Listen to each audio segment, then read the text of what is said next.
Kung papatawarin mo lang ako, papatunayan ko sa'yo na ikaw lang ang babae sa buhay at mahal na mahal kita. Tawarin mo na si Papa.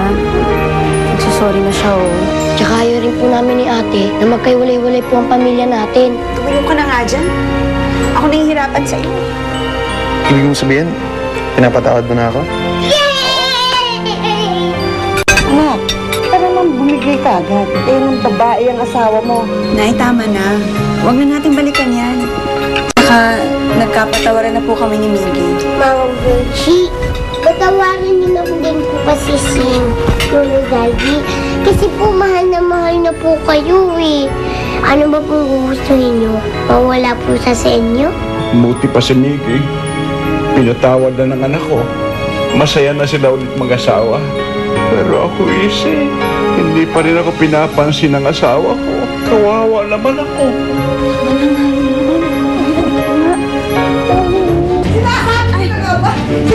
Magandang araw. Huwag kang magsasalta sa akin na ikaw walang biyak!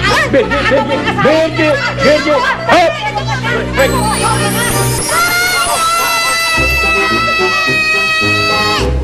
Peace po tayo. Gusto ko lang naman po kayong tumahimik para mag-usap po ng mahinahon. Virgie, bakit ka ba nagkakaganyan? Eh, paano naman? Hindi mo na ako mahal eh. Pinagpalit mo pa ako sa isang bata at saka sexy pa. Naku, misis.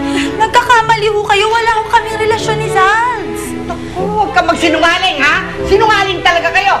Eh, kitang-kita ko ata kayo doon sa nagsusubuan ng ice cream. Hoy. Ako! Wala yun! Inaaliw lang ako ni Lizzie. Kita mo yan? Ay! Yan! Yakapan na naman kayo ng yakapan. Talaga. Eh, kanina na eh. Magkayakap na naman kayo, nakita ko eh. Ay, naku. Kasi naman ganito ho yun. Naiiyak na ho kasi si Zaldi dahil hanggang ngayon daw hindi pa raw po kayo nagbabati. Kaya naman kinomfort ko ho siya. Mrs., ang totoo ho niyan, parang tatay ko na po si Zaldi. Huwag niyo ho kaming pag-isipan. At saka, gusto ko hong malaman nyo na safe po kayo sa akin. Wala po kayong magiging problema. Ganon? Eh, pasensya ka na. Kasi siyempre naman, kumakabog ang dibdib ko. Okay lang ho, naiintindihan ko naman ho eh. Ang mahalaga, bati na ho kayong mag-asawa. Mrs., ang alam niyo ho, gusto ko pong sabihin sa inyo na si Zaldi ho, mahal na mahal po kayo. Totoo yun? Totoo. Sumpa man. Mamatay man lahat ang nakalibing sa sementeryo. Ayun na naman! Nag-isa ko na naman. Virgie, kahit sigawan mo ako araw-araw, papapasukin ko lang dito, palalabasin ko dito. Totoo, talaga. Love you naman. Ay, naku.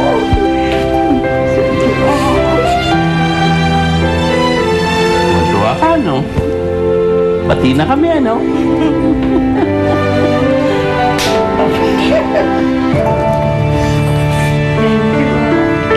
Walang anuman ho yun. Aba, Himala, magkasundo na kayong dalawa? Oo. Dahil hindi ako kayang tiisin ng inay mo.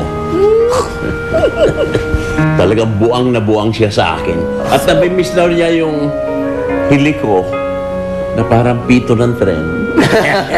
O, yun naman pala, Nay, Tay. Bagong taon na.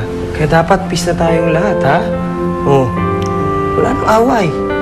Talagang hindi na kami mag-aaway ng inay mo. Dahil napatunayan niya na buang siya sa akin. Uy, sobra ka talaga. Pero hindi, anak. Alam mo, kahit na sino pang babaeng sexy at bata ang kaharap ng tatay mo, ako pa rin ang kanyang one and only. Oh, medyo, pakiss naman yan, kiss naman yun. Oh, kiss daw. Kiss, Nay, Tay. Sige na. Ako ha? Hindi ka pa nag aahit dyan. Baka mamaya matagyawat ako. Ano ka ba naman? Nay, ayun naman kayo sa pabubungangan nyo.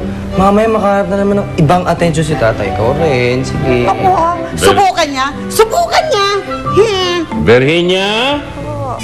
Ayan ka na naman. Siper ang bibig.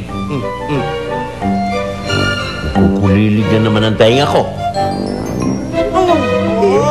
Sorry no. Sorry na, Sal. Sorry no. Tay, kakadiri ko. Tay, ang tatandaan nyo na, pwede ba mahiya naman kayo, tay? Oy, Junior. Oh.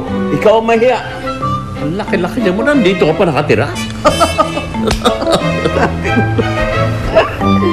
Birds? Ano, Sal? Halika nga sa kwarto. Uy, tay. Nakakaluya ka naman eh. Baka masundan ako, tay. Masahin mo ako. Gisingin mo yung matagal ng tulog na. Tay, alam mo ba, tay? Sige, Doy. Kaya idol namin kayo ni Kuya Nelson eh. Kaya lang, wala na siya eh. Siya dito. Bakit? Saan nagpunta si Nelson? Eh, naku, tay. Sinundo siya nung kaibigan niya recruiter. Nagpunta sila ng pier. Natanggap na raw kasi yung application niya eh. Matagal niya na kasing inintay yun, tay, nay. Kaya baka sa Cebu na siya magtrabaho. Sa Cebu? Eto nga tayo. Sulat na lang iniwan para sa inyo. Hindi niya na kasi nagawa magpaalam po sa inyo. Naku, alam na ba yan ni Jillian?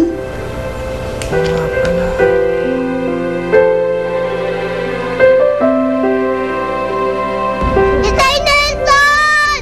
Itay Nelson! Nasaan ka na, Itay Nelson? Tama na. Sabi ko naman sa'yo, di ba, hindi natin siya maaabutan. Halika na. Pero gusto ko pong sa mami. Siya po ang mga pamilya ko. Kaya bawal po akong magpaiwan. Jillian, di ba, pamilya mo rin naman kami? Gusto mo, ako na lang maging inay mo? Tapos maging itay mo si Papa Miggy? Di ba, mahal mo rin naman kami, tsaka si Mamo Virgie? Oo, pero... Pamilya ko po talaga si Itay Nelson eh. Itay ko po talaga siya. Pero Jillian, umalis na siya eh. Pero babalik din naman siya. Talaga? Babalik siya? Kaya habang wala siya, sa akin ka muna tumira, ha? Dahil sigurado, pagbalik nun, doon din naman ang tuloy nun sa bahay, kaya magkikita rin kayo. Kaya huwag ka na umiyak, okay? Umuwi na tayo, ha? Naku, hinahanap na tayo sa bahay.